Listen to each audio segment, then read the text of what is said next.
morning, everybody. Thank you for joining the ACA Small Business Bootcamp and Resource Collective for this Tuesday, October 6th.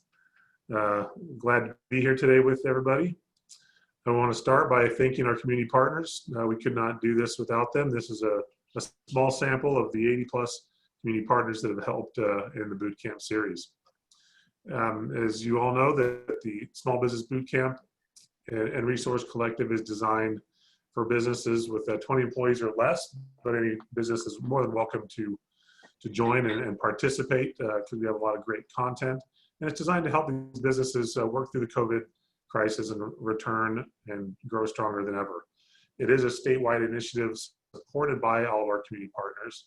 And the Bootcamp and Resource Collective are going to continue on through December and into the new year. So a Small Business Bootcamp and Resource Collective, we've been doing it since April. We have today's 86th session, I believe, and all of our previous sessions have been recorded and are available on our bootcamp website. You can go on to that same website. It's the same website used to register for this session. You can go down to the archive and view all those sessions and the content and materials that they provided during that. It is a great resource available to all of you. Additionally, on that same website, we have a link to the Resource Collective. And the Resource Collective are all the tools, guides, and resources that our community partners have provided to help support small businesses. This is a sample of some of the guides and resources available on the Resource Collective. You can see there's things for retail, salons, construction, restaurants, workplace safety, etc. So many great resources can be found on the Resource Collective. So this week we got a great session. We've got today is the top 5 cybersecurity practices for small business. And on Thursday, we have an update on the Paycheck Protection Program loan forgiveness. One thing with the cybersecurity today, we want to get it in today because as the holidays come near, as more people are online, as people jump online for things like Prime Day next week and other big online sales that retailers will be having in place of some of their brick and mortar retail sales, cybersecurity is going to play a very important role this holiday season for businesses and for consumers. So we wanted to, so we're excited to have Mark here with us today for that session. So we'll get into more of that later, but want to run through the rest of these updates and whatnot first. So quick updates, we have our Empowering Rural Communities webinars. They're a great series for the rural communities out there. Also, the Economic Injury Disaster Loan Program is still going on. If you have not received a loan from the SBA, if you're looking for one, applied and haven't heard, or you think you want to apply for that, you may not have needed it 6 months ago, but you may realize you need it now. It's still available, and you can do that through the SBA's website. And then additionally, on our website under the COVID-19 financial resources, we have a list of a lot of the grants and programs that are available both on the local, county, and state level. So it's a great tool. Another great tool for all things COVID-19 for information and resources is the state's COVID-19 page, arizonatogether.org. And then on our COVID-19 page, it's for Arizona business resources, not just the financial resources, but there are many other resources on there for Arizona businesses as we work through the COVID-19 period. So additionally, we have a lot of programs to help support small businesses, our small business services. Our workforce division can also work with companies looking to hire and train their employees. And then our Arizona MEP Manufacturing Extension Partnership can work with manufacturers throughout the state to help them grow and strengthen their businesses. Additionally, at this time, a lot of people are looking at starting their own business, starting side gigs. Our small business checklist is a great resource to help small people looking to start a small business or looking to pivot into new industries or new categories. And it's an online resource, interactive, that can help you find the licensing and registration compliance needs as you get started. So today we have Mark Kirstein from Cosant Cyber Security. He has been with us before in other presentations. We're excited to have him back to talk about the cybersecurity. So Mark, I'm going to go ahead and turn the time over to you and let you get started. All right, perfect. Thank you. I'm going to share my screen real quick, so excuse the slight delay here. All right, so welcome everyone. I appreciate your spending your morning with us here today. And you know, what we're looking for today is just to get a couple of tips that, you know, really most lay people, you don't have to be a real technical expert, although a few of these you might have to ask your IT person for help, but most of them I'm looking at just advice that you can personally apply to your business, either from being aware of what's happening or, you know, just going through a couple of settings here and there. And we're going to look, you know, first just a quick introduction to Cosant Cyber Security. We're a consultant that basically helps companies that have little or no, you know, security program right now, and we help them identify what they need to operate in their business environment and get a security program set up and operationalized and put into place. You know, assess the vulnerabilities, put the plan together, help lead and execute the plan, and then maintain the plan, because everything on the internet, of course, continues to change. There's no end point. And as a small business, there may be things that are already impacting you, but as time goes on, you know, much like IT itself, you know, cybersecurity is going to be sweeping through all different corners for different elements, and it's not a matter of I'm too small to be impacted by this. It's really a matter of when will the bad guys get around to our side of the business community, because right now they're looking at whatever the low-hanging fruit is and whatever the easy targets are. So let's take a quick peek at the landscape that we're looking at right now, because that external environment is very important to what's happening on the cybersecurity front. You know, we obviously have the pandemic that's impacting the economy, but more directly for cybersecurity, it's creating uncertainty and confusion and change. And the bad guys, the bad actors out there, they love to take advantage of current topics and current uncertainty and ride on that. We'll see a few of the stats and what's happening out there, you know, since COVID has came up. Of course, we also have the election, which is ramping people up, getting people excited, you know, having, you know, a lot more interactions, and, you know, creates yet more uncertainty for people to grab hold of and try to trick our employees into doing things that might not be in our best interest. We've got some widespread civil unrest and uncertainty on that front, and bad actors that are working in the physical domain, but also translating that over into the digital domain, and then economic weakness overall, you know, contributed to largely by the pandemic. But, you know, that economic weakness also creates another environment where people become vulnerable because they're looking for solutions. They're looking for, you know, connection points, and they may not have as much scrutiny, and they may need to move quickly. And, you know, many times, as many of us have gone through this lockdown, you know, starting in March, you know, that shift from a traditional workforce to a work from home workforce created vulnerabilities that are still being remedied right now to make sure that the employees and the data that's transferring back and forth are safe. So as we look at this environment, why is it relevant? Why is it relevant to cybersecurity? First, as I said, cyber criminals, they thrive on the uncertainty, and they're deliberately attaching to that uncertainty to try to trick our employees and ourselves into doing things that we might be more on guard against if we weren't in a crisis mindset. So they're using terms like COVID, the election, unemployment, income, holidays. They spoof those emails so that they come and they look like they're from the Department of Unemployment. They look like they're from the WHO. They look like they're from the CDC. You know, very, very tricky and very quick to respond and take advantage of it. Second thing that we're seeing significantly is regulations and compliance are trickling down from large companies to small companies.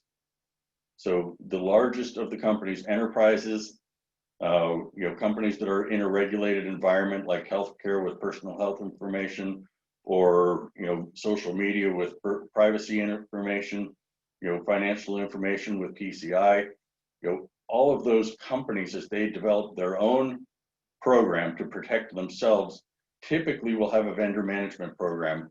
And that vendor management program says, I need to make sure that any company or business that I'm working with also has protected my data or my consumers' data. And so it's a major trend right now for large companies to include requirements for their vendors to have a cybersecurity plan. So if you're business to business, you're going to see it first, and it's going to be coming from some of those regulated environments like the healthcare information or the privacy information. If you are business to consumer, particularly if you touch personally identifiable information, you're going to see more privacy requirements and requirements that keep the information that about your consumers and about your customers from getting into bad hands, and notification to the public if you do have an incident. And then finally, of course, we're headed into the holiday season. So, with the sales that always accompanies the holiday season, it was $1 trillion last year. Just in the retail sales holiday area, 57% of their money is spent on online stores. It's growing.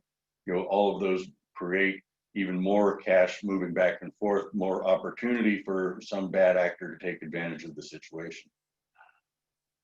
So what are we looking to do? We're looking to do two things from cybersecurity perspective. First, reduce the likelihood and impact of a cybersecurity incident. You can't get 100%. It's an impossibility to be 100% safe, but we can take the easy steps to limit the possibility of being a victim of this type of a crime, and also to limit the ramifications if something does happen. Be able to rebound, be able to have a disaster recovery program, be able to respond and get our business back up and running with little or minimum impact on the business.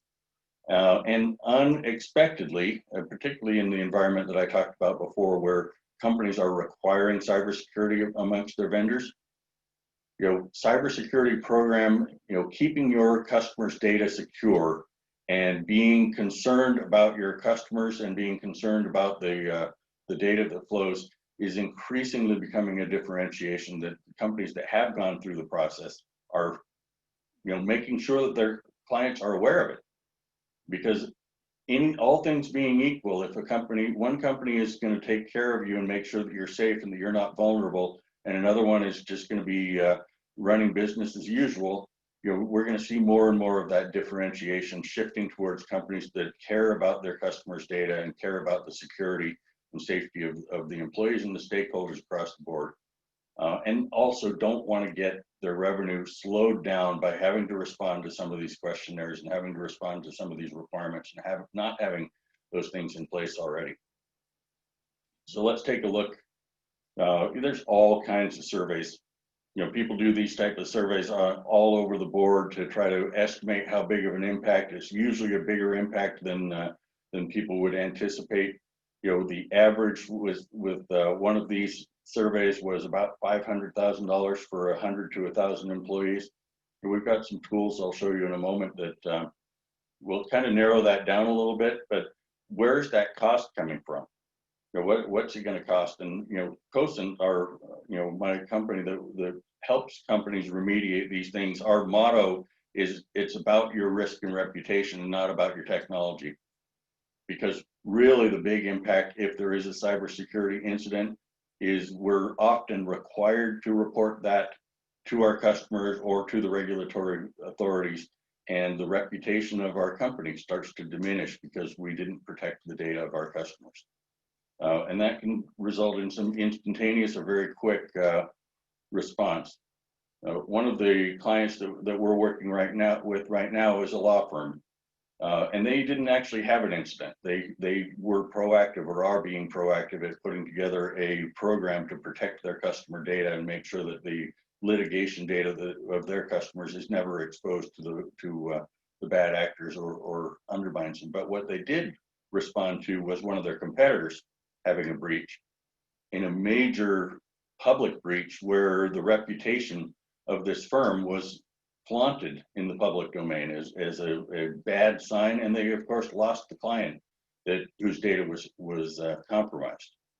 Right. So when you look at the reputational cost, you look at customers either moving towards you because you have addressed these things or moving away from you. Of course, you have to hire expertise to, like ourselves, to mitigate further threats and make sure it doesn't happen again. You have to, bear the cost of fixing the remediation, restoring the backups, bringing the computer systems back online. And if it's a ransomware, deciding, am I going to pay the ransom or not pay the ransom, and dealing with all of the fallout that could happen, in response to that. So as a service to you guys, at the end of this, I have a place where you can send me some information and ask just a quick little calculator here that says how many records do I have, how much customer data do I have that could be exposed in the case of an incident. In this instant, I used the 1,000 records, which is not a lot, very small set. I used personally identifiable information. It could be personal health information. It could be other types of information that are exposed. And depending on the type of information, the cost varies a little bit. But based on some criteria, if I did have an incident, what would it cost me? What would I expect to have to pay in order to remediate or respond to something that happened in a bad way? And again, we can do these surveys for you. In other words, if you just share a little bit of data with us about what type of data that you have, how many records you have, we can give you a quick estimate of what the potential is on that front. I'll show you that at the end. Now, it's very typical, not unusual at all for people to tell me, but I have cyber insurance. And I don't diminish cyber insurance by any stretch of the imagination. If you don't have cyber insurance and you have some risk, you should talk with your insurance agents about what you can do in that front. And if you need some connections there, just let me know.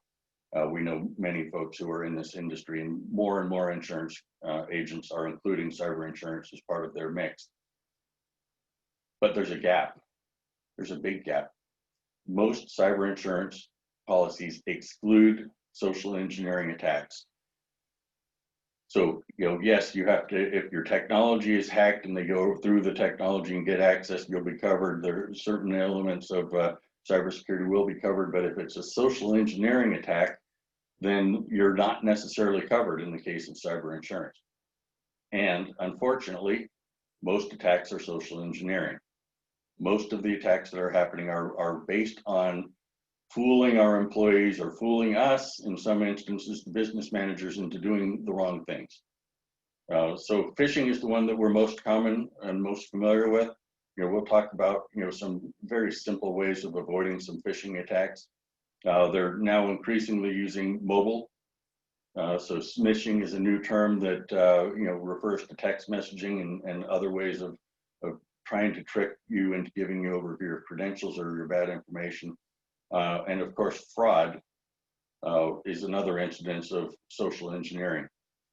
Now, it's interesting to me, one of the clients that we recently worked with had a major incident of fraud, and they were a fairly small company, not actually in the Arizona market, but in the HVAC industry, and somebody gained access to their network through a phishing attack.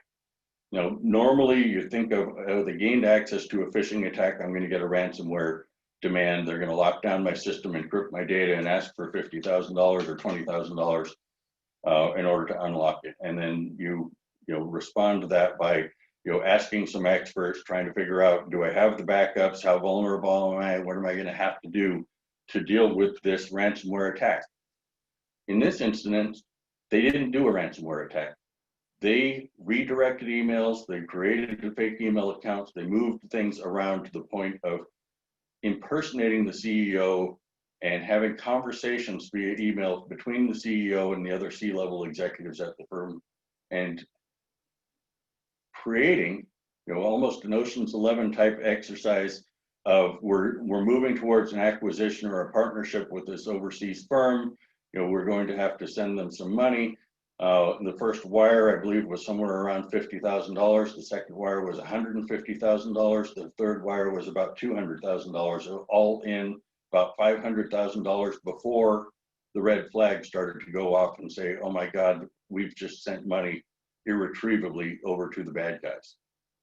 Small business, we're not talking about a huge business, but one where the CEO actually was communicating, at least, according to what the CFO and the other people in the company thought was happening, communicating their authority to move forward with these things and double checking these things. So again, just little things like voice verification and talking with people. Again, smaller you are, less likely you're going to run into things of that elaborate size, but there is nobody who's immune to this environment at this stage. So our approach is very pragmatic. We don't look to create a walled garden that around a institution that doesn't need anything that elaborate. You need to have an ROI on the things you're doing, but you need to start by at least keeping your doors locked. Just take the low-hanging fruit. So the FBI has now recruited or reported a 300% increase in cyber crimes since the beginning of March, since COVID-19 came out. So the bad actors are definitively taking advantage of this environment and deliberately using it. We're going to look at a few key tips to reduce things that you guys can do.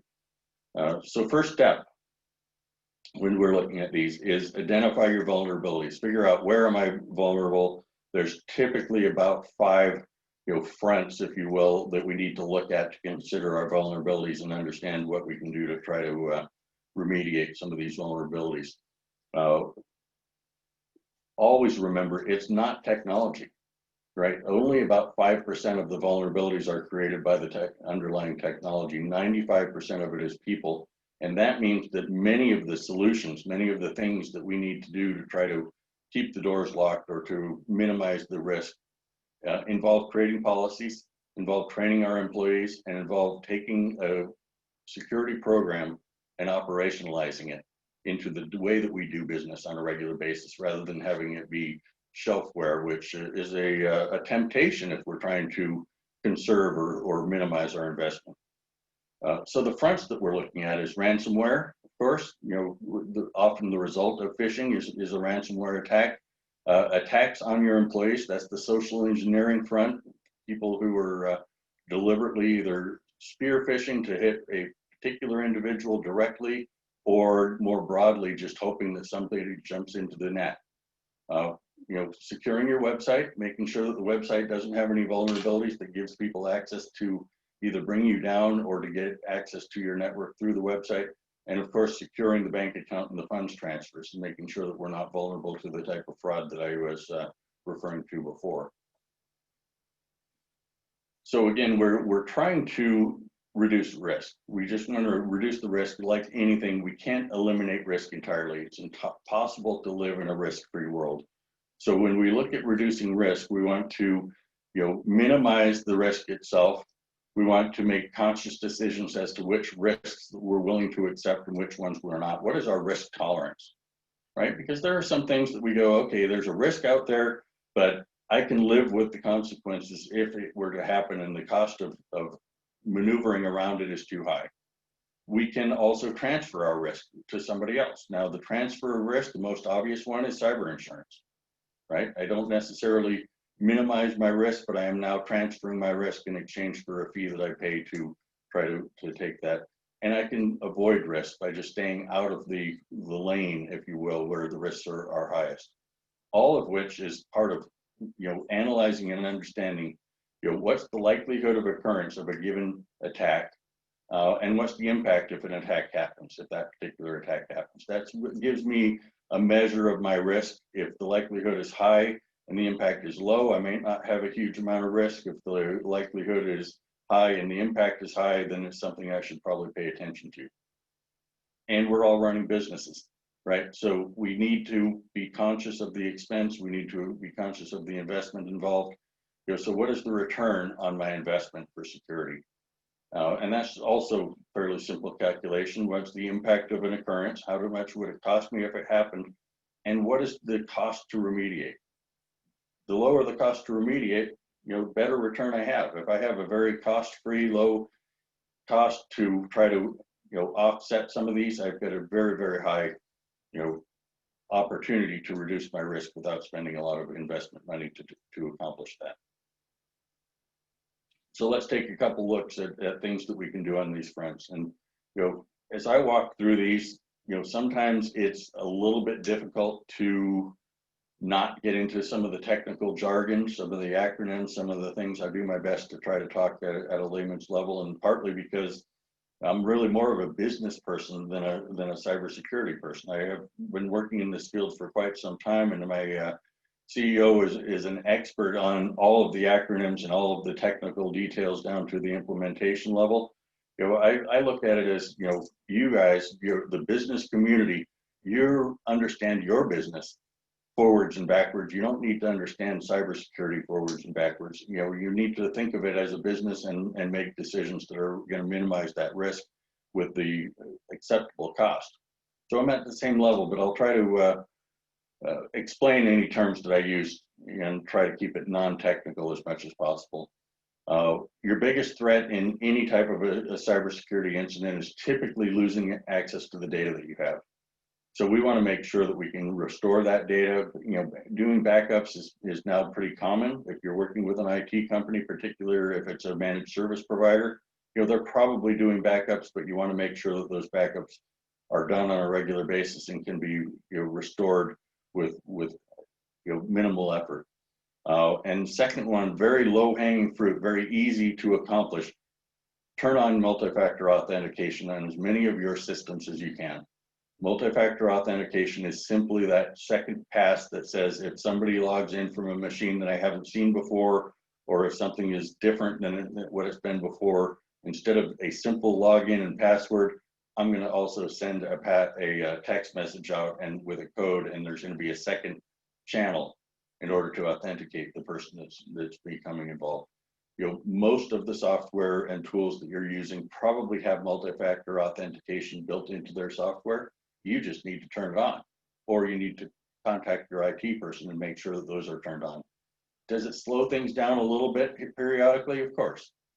But at the same time, I'm willing to put in a secondary code or to get a little bit of extra time to access my bank account if I have the certainty that there's a second level of protection there, and I'm making it a little bit more difficult for one of these hacks to be successful.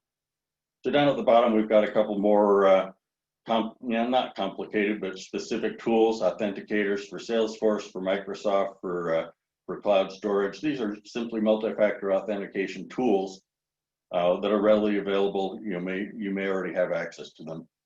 Just turn them on. It's one of the simplest and lowest cost ways that you can increase the protection and security of your environment. Second one, as I said, most cyber vulnerabilities and cyber incidences are caused by employees who don't take the next steps or don't have the training or the protection to keep them safe and to keep the data that's flowing through their machines safe. So a lot of this is some technology, some policy, mostly the combination of both. Set up data access restrictions, role-based access. So not everybody needs to have access to every part of the data. If you restrict data based on need to know, if you will, for different roles within your organization, then if somebody is compromised, their access to the data is limited. It's limited only to what they already have access to through other systems, even if their password or if other things are compromised on that front.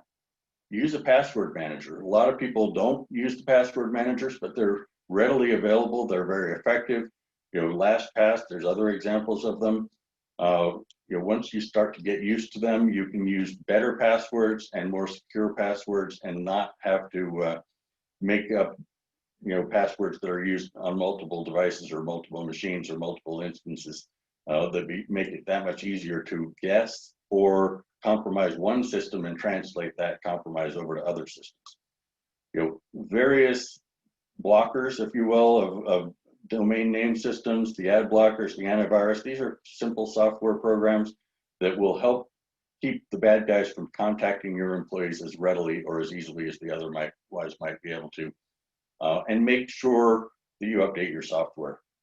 Right? There's a reason why companies update software on a regular basis. They do patch for the operating systems. They upgrade the applications themselves. These are oftentimes to remediate or to close some security gaps that have come up. If you're not doing regular updates, you're creating a security vulnerability, and the bad guys know what that vulnerability is. So they're looking for companies that are running Windows 7 machines or running, older software that hasn't been updated as an opportunity to get in there and exploit some of those weaknesses. And then there's policies, a lot of policies attached that can help secure your employees. Require generated security passwords rather than ones that they make up. They're going to be a lot more secure, and something like LastPass will make up the security password for them and keep track of those. Don't save your passwords in the web browser, right? It's just a simple policy that reduces a vulnerability because the web browser itself doesn't have as much security as some of the other password manager systems. Do you have use and policies for work from home employees? Are they using their personal devices on your network? Maybe the same device that their child uses for schoolwork. Are they using their mobile devices? And if the mobile device is compromised, what is the policy as far as your ability to shut down that mobile device? Whether it's lost or stolen. If it's a consumer-owned device, you may not have the rights to be able to do that unless you've written that in your policies up front. Do they understand what the policies are for using public Wi-Fi? Hotspots that are vulnerable to phishing attacks, vulnerable to just generally compromising. And of course, the biggest thing in this employer realm is to train your employees. Show them, help them understand. We'll talk about that in a moment. The employee training, pretty simple stuff. Most of the people on this phone, I'm guessing, already have a pretty good visibility into what this looks like. For phishing, don't share sensitive information via email, right? Avoid putting credit card numbers into email, employee numbers into email, certainly passwords into email. Email is not a secure front for most companies. So just don't put that information into that realm. Verify executive requests or sensitive directions via the phone. So that fraud that I talked about before, where they were very elaborate at fooling everybody, it can be overcome very simply just by having a secondary policy or a backup that says, if the executive asks for this before I go ahead and move forward with it, I'm going to pick up the phone and make a phone call. It may have been easier before when we were all working in the office. We could just drop by and say, hey, is this something that I just want to verify? This is what we want to do. Now we're all working from home. We have yet another extra layer of friction that people will exploit. Of course, don't click on attachments. Don't click on links and emails that you don't know. Pay attention to who the email is coming from and whether that's valid or been spoofed in any way. And if something seems off, it probably is. Very simple technique. When anything seems a little bit off to the edge, not exactly perfect, just verify. Send an email to the IT, send an email to the sender, call the sender, make sure that you take a peek at whether that's validated or not. So a couple of other things to look at in terms of phishing. And again, these are fairly simple things. Set up a security gateway. Most companies now understand what a firewall is. Make sure that the firewall is set up in particular for your work from home employees, and have policies as to how to use the firewall and how to make sure that people are keeping the data secure. Test the employees periodically, right? So we work with companies often to run tests to understand, are the employees following the training that they've been given? Will they respond to a phishing test? One of the other ones that we did a while back was what we call a USB drop test. And again, this was back when people were actually in the office. And a company that we had worked with that supposedly had trained their employees and everybody was up to speed on what they were going to do, dropped a USB drive next to one of the printers.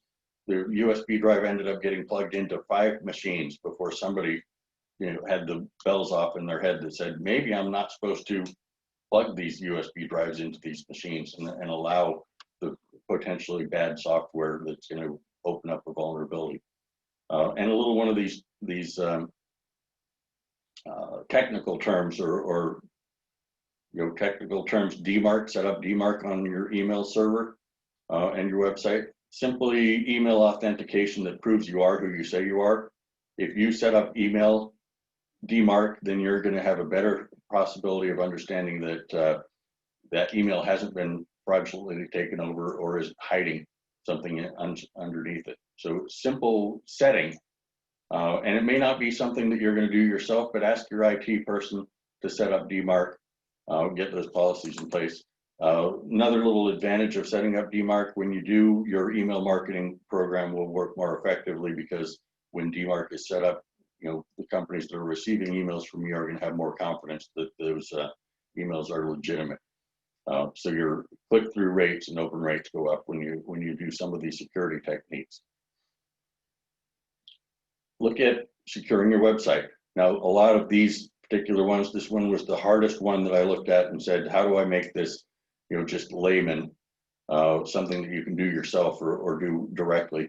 So in many cases, this is a matter of talking with your web team and making sure that they're security conscious, that the things that they're doing with your website, setting up on your website, they understand security, they've been trained on it, and they are implementing the right things. So ask them some questions about encryption and about whether or not the security protocols on your website are set up correctly. Ask them about vulnerabilities with the content management system. The most common vulnerabilities are WordPress, which is very common platform for small business websites, is running off of WordPress, but those have vulnerabilities in and of themselves that allow people to get in and exploit the bad opportunity. And then ask whether or not whether we need to be, or whether we are compliant with various regulatory compliance. So GDPR being a privacy standard in the EU, PCI, a financial privacy standard. If you're a healthcare company, you're probably going to have HIPAA compliance. Coming down the road, if you're a manufacturing company, particularly if you're dealing with the government, you're going to have a requirement for something called CMMC that'll come down the road, that's based on some of the technical standards as well. And so, like I said, as time goes on, we're seeing a broader and broader set of companies being impacted by regulations, or if they're not impacted by regulations, being impacted by their customers who are asking them to meet certain standards in order for you to do business with them. And then the fraud side and the bank funds and bank accounts. Once again, most of the bank accounts are going to have multi-factor authentication. Make sure it's turned on. If you want to take an extra step, you can use a tokenized key fob. It's one of the most secure ways of protecting your funds, and the banks will give you one typically for free without a cost attached to it. And it allows you to very securely authenticate, any kind of activity that you have going directly through your bank accounts. Sometimes you can require callback prior to transfer. It depends on what the banking or financial institution is going to support you with, but take advantage of the different security protocols that they have in place to make sure that any funds that are above a certain limit or a certain threshold have a second level of security attached to them. Simple policy-based things that we just have to take a step to make sure that we're doing the basics to protect ourselves. So all of this is about threat. I'm going to switch thinking a little bit and think about it on the revenue side, because there are some opportunities here, and many of the companies, depending on which environment you're participating in, are starting to use their security program as a differentiator compared to competitors, or as not so much a direct profit center, but a way to demonstrate to your clients that you care about them and that you care about keeping their data secure. And of course, that I care about my own business, because if I compromise my customers, I compromise myself. So a couple rhetorical questions here. Who's in business to make a profit? There's probably a few. In fact, I looked at the attendance list before we jumped on today. Yeah, there's a few nonprofits. We're not all in business to make a profit, but a lot of us are. And even if we're not in business to make a profit, we want to be as efficient and effective as possible, so that the mission that we're trying to accomplish isn't compromised by wasted efforts, remediating, things that can be done more effectively on the security front. Do we want to keep our margins up, and do we want to drive top line revenue? So we don't want to add friction to the sales process. And that, I can tell you guys, for our business, the number one place where companies come to us is not from having a security incident. It's actually from security questionnaires that they're receiving or contractual requirements that they're getting from their customers to protect their data. And when you have a sales process that's moved forward, you're ready to do business with your client or your prospect, you're ready to cement the deal, and you get hit by a customer questionnaire or a requirement that you weren't anticipating in the cybersecurity front, it just slows everything down. So do we want to elongate the customer sales cycle? We want to make things more expensive on the sales front? Typically not. But of course, why is the cybersecurity geek asking questions about revenue, about sales, about margin, about profitability? And it's because these security questions are happening over and over again, becoming more common because they're trickling down from the third-party risk assessments that our customers do, and they're being pushed back on us. So our sales team works hard to get to a close. The price and the terms are negotiated. All of a sudden, we get a security questionnaire. If we just look at what we call SIG Lite, which is just an example of a common industry-wide security questionnaire, one that if it's applicable to your business, you could adapt and pull in and modify for your particular needs for the people that you do business with. But it's only 300 questions. 300 questions about the configuration of your network, 300 questions about what you're doing to protect data, what your notification policies are, what your data security policies are for employees, how you hire employees, how you fire employees, all aspects. Because often and way too many parts of the time, companies think cybersecurity, it's an IT thing, it's a technology thing. It's actually a human resource thing. It's an accounting thing. It's a general manager thing. It's across all different parts of your organization. So we're going to have all of these different elements, whether it's personal information clauses or GDPR clauses or CCPA clauses, all these acronyms that we may or may not be familiar. Do these even apply to my business or not? But now I need to figure it out. So what happens?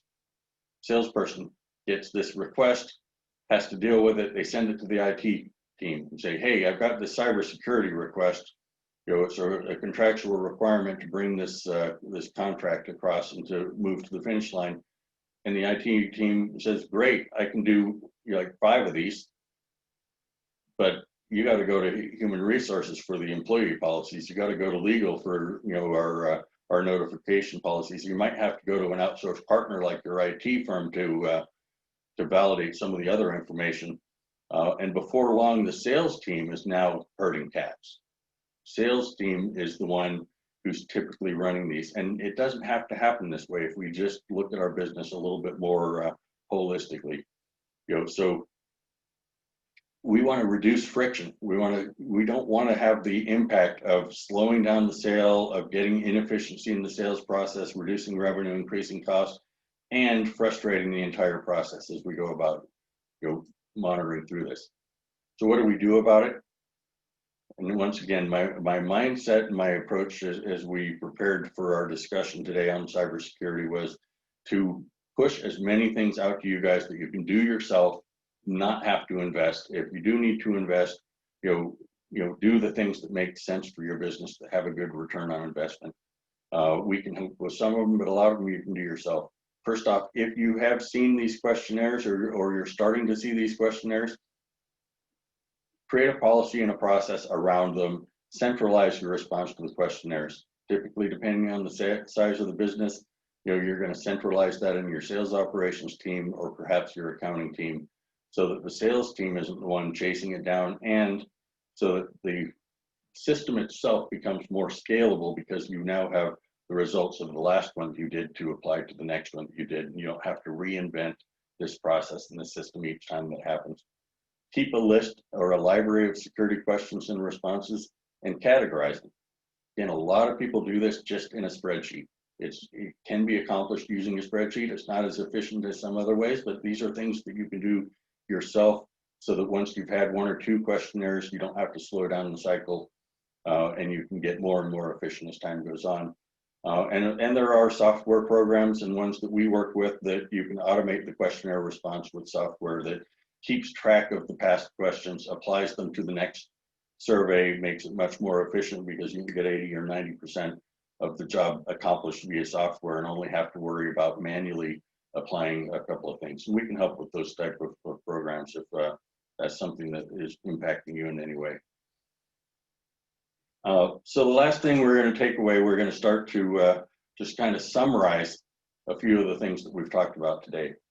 Don't miss the 5 takeaways. Number 1 takeaway right off the bat, turn on multi-factor authentication on as many platforms as you can, and ask your IT professionals to help you turn on multi-factor authentication on ones that are outside of your own personal scope. Make sure that you have a software update and patch schedule. You want to make sure that you're always running with the latest software and that the holes or gaps or vulnerabilities that the bad guys have already proven that they can get into are patched and closed as quickly as possible. Operationalize this side of it, things that you talk to your employees about, think training and a way that people think on a day-to-day basis. When in doubt, don't click. Right? Just have a mindset of, I'm not going to click on any link unless I have an absolute confidence that I know who it's coming from and that it's not been spoofed in any possible way, and validate those type of things. So that fits right directly into the security awareness training. Make sure that everybody's thinking about, how do I make sure that I don't expose my own data, my own passwords, my customers' data, my customers' passwords, my customers' private information or health information, make sure that I'm not responsible for exposing that to a vulnerability and that I've taken the steps that I need to do. And I understand what those are because I've been trained and I've trained my team. And then if we get that far and we can now take credit, punch off the checklist that says, I've done a security program, I've implemented, some of the basics and have a roadmap as to where I'm going to go for the next type of steps. I've got a disaster recovery plan. I've got a vendor management plan. I've got these tools and systems in place to protect. Take credit for that. It's not just for you and for protecting the data, but take credit for that. With your customers, broadcast it out to the world. Allow them to see what you've done for them.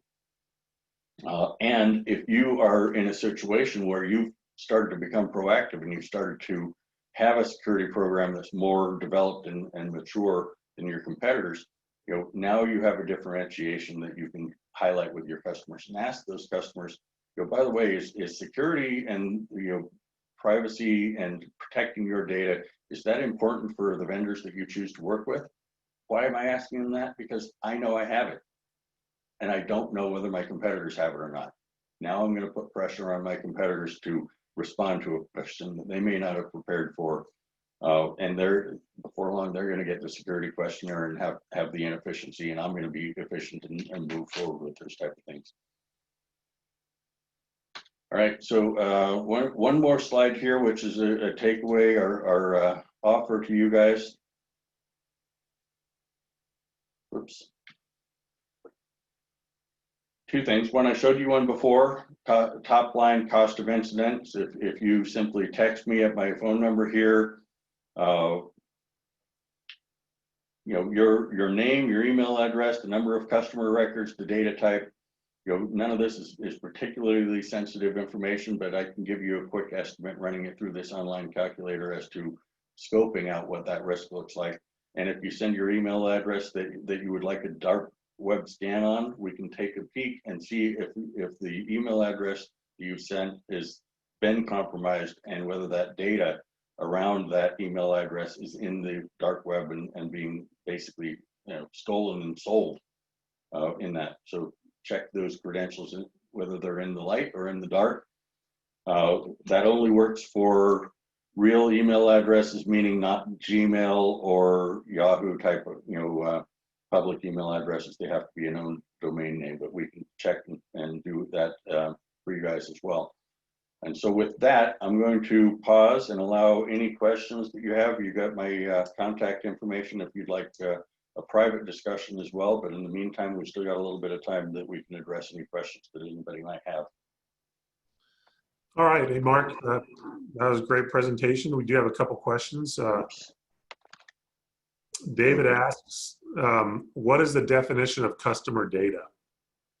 Customer data, well, probably more directly would be personally identifiable data, right? So anything where, depending on the domain that we're operating in, but whether it's a consumer, so that would be customer data that would be personally identifiable, would be name, address, email, doesn't necessarily have to be highly sensitive data like a social security number or a credit card number.